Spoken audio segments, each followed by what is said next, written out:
House of the Dragon Season 2 just keeps getting better and better. Hi everyone, welcome back to my channel, or welcome if you are new here, it's lovely to have you. House of the Dragon Season 2 Episode 3 aired last night in the UK, and here are my initial thoughts and opinions on it. In case you're new here, I have filmed a review for the other two episodes and there will be spoilers in this, so don't blame me if I ruin anything for you. My assumption is that you've already watched the episode, and feel free to share your thoughts and opinions on how you found it as well in the comments below. So this episode is where the Dance of Dragons starts to actually happen, or at least I think so anyway.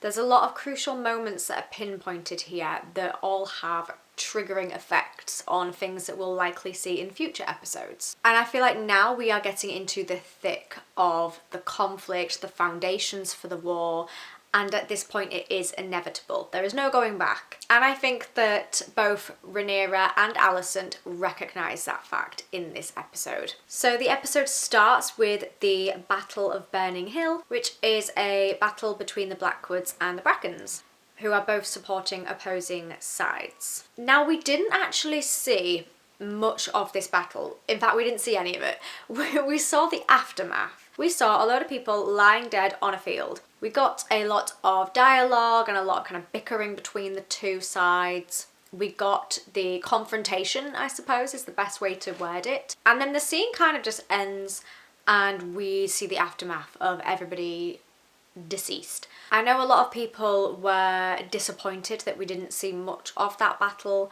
I am also within that category. I wish we saw a little bit more of the action. I know that these episodes are quite long and they've got a lot to fit in to the time, so maybe they cut that out just to save time and showcase some other things that they deem more important.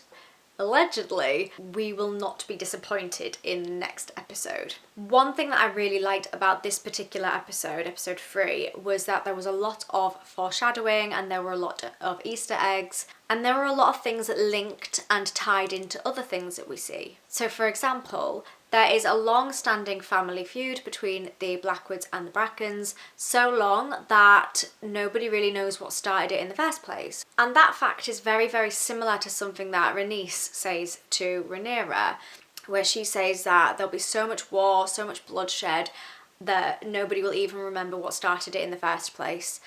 I can't remember the exact quote word for word, but there is a scene where she says that to Rhaenyra. It's a very powerful one in my opinion. And I think that this battle at Burning Hill at the start of this episode is meant to echo what Rhaenys says. So they tie in together very, very well there. And I like that.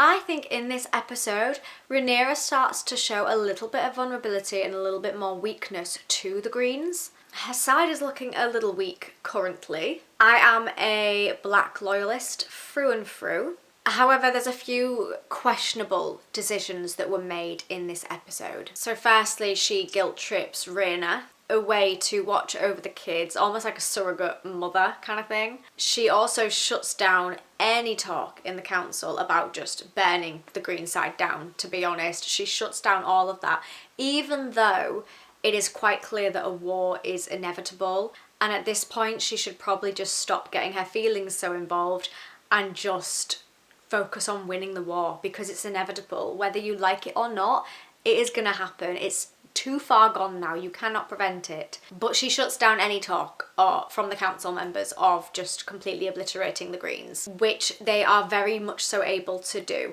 They have more dragons, they are debatedly more skilled. They have the upper hand, I would say, at this point. She also meets with Alicent in person, which I think was a terrible idea from her, and it also makes her look a bit desperate. Alicent would be very smart to not tell anybody about that meeting.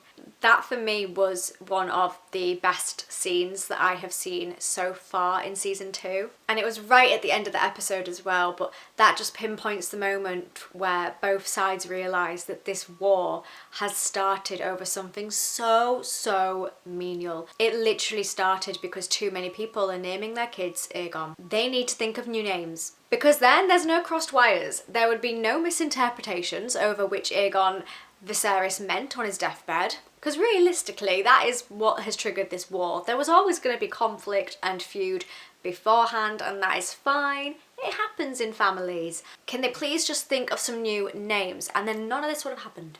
And I think the look on Alicent's face is very powerful when she comes to this knowledge. She's very, very saddened by this. She does not want this war to happen. She knows that it was a mistake. It was a misinterpretation which has triggered all of this. However, at the end of the day, the war is happening. It's too far gone. And that's essentially what she says to Rhaenyra is, we can't prevent this now. It is happening. And I think as well, the reason why Alicent has that perspective is because she's starting to feel like nobody is listening to her. One thing that I noticed in the council scene in this episode and also in the previous episode was that nobody's really taking on board anything Alicent is saying. She has a seat at that table, but she's not really putting it to the best of use. She's not really able to contribute. I think she's just there because she is she's the Queen Mother. She is an important person, but they don't have to listen to her ideas, do they? So I think at this point, she is aware that now that she knows the true prophecy of what Viserys meant, it doesn't matter because nobody's going to listen to her anyway. And if she tells any of this to Aegon, she's likely to get killed for treason. She's sitting with this very crucial, very important information. She cannot really take it anywhere. No one's going to listen to her and it's too far gone. As far as I'm aware, that scene is not in the books. Still a very stupid decision by Rhaenyra, but a very powerful scene. One thing I also liked as well is a lot of the character development and progression, and you can start to see some characters' perspectives change. So one in particular that comes to mind that I really enjoyed was at the twins' funeral between Eric and Eric. You can start to see the look of revenge just starting to form on Jace's face. He pulled an expression that he's not really ever had before, and at this point he is starting to be fueled with hatred and revenge, and you can see it on his face, and that is a very noticeable difference.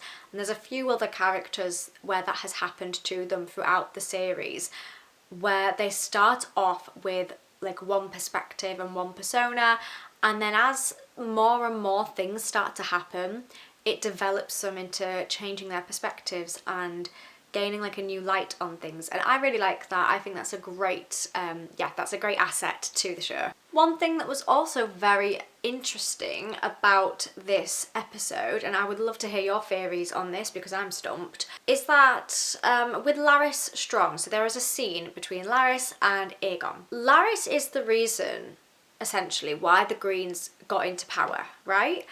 But now he's almost trying to like demolish the group that he's created. So he was kind of like twisting Aegon's mind a little bit.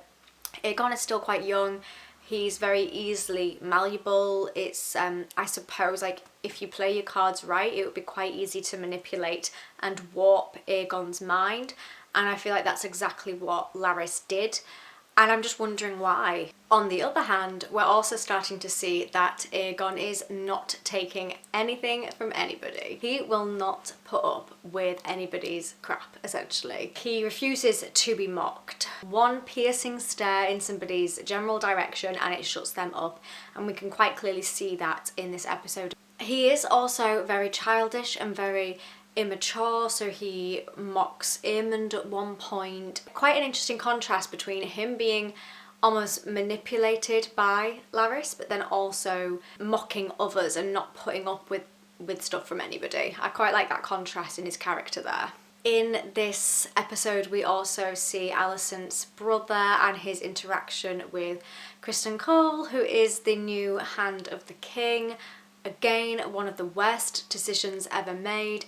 I feel like everybody in House of the Dragon just makes bad decision after bad decision. That's a whole nother story about Criston Cole as being Hand of the King there. In particular, we do see Alicent's brother. He's quite clearly not used to dragons and the near confrontation with the dragon, and that's very evident to see in this episode as well, which I thought was just quite an interesting dynamic there.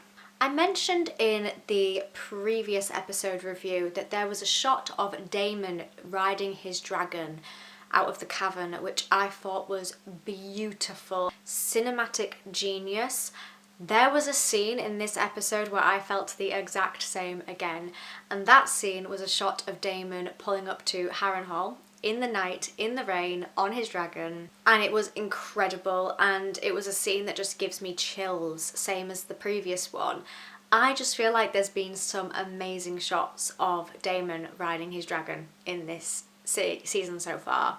And yes, the storyline is great, the plots are great, the actors are great, but you've got to give credit to the whole production and the scenery and the props.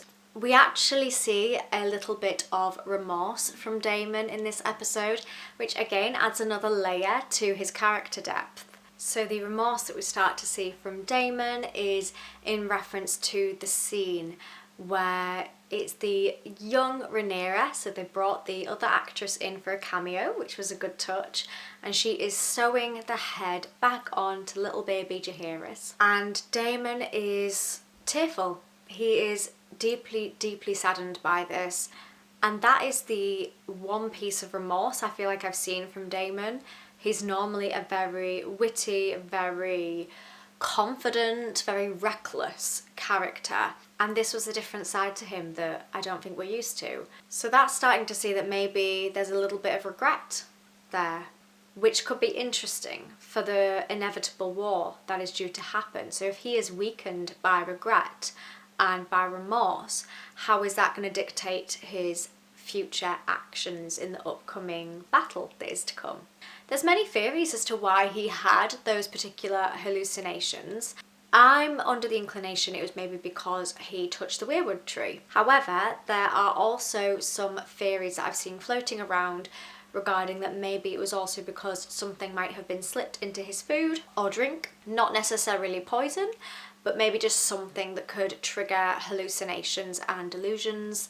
Or it could be a sign of a mental breakdown. I mean, the guy has been through a lot, as have the majority of characters in this show. They've all been through a lot of trauma. There's only so much that one person's mind is able to take. Maybe the hallucinations are a sign that he's just having a lot of weight on his shoulders. He's just having a bit more than he can handle. So there's many different theories for why that hallucination may have happened, and it would be interesting to hear what your thoughts were on that as well. Which one do you believe, or do you have a new theory? So that's a very quick rundown of my general thoughts and feelings on this episode. Obviously there's so much more detail that you could go into. There's so much to talk about in regards to every single episode, but I don't want to keep you here for too long. I've also just watched the episode, so I haven't fully processed it. I like to take some time away from it and just think about it. Please let me know your thoughts and opinions on the series so far and episode 3 in the comments below. It would be great to have a discussion with you about this. Leave a like on the video if you enjoyed it to let me know that you did. And if you enjoy my content and you want to see more from me, please feel free to subscribe because it lets you know every time I upload a video. I've also done reviews for episode 1 and 2 of season 2 as well, so I will link those in the description box if you're interested in them. I will see you next time, or rather you'll see me, and I hope you have a wonderful rest of your day. Bye for now.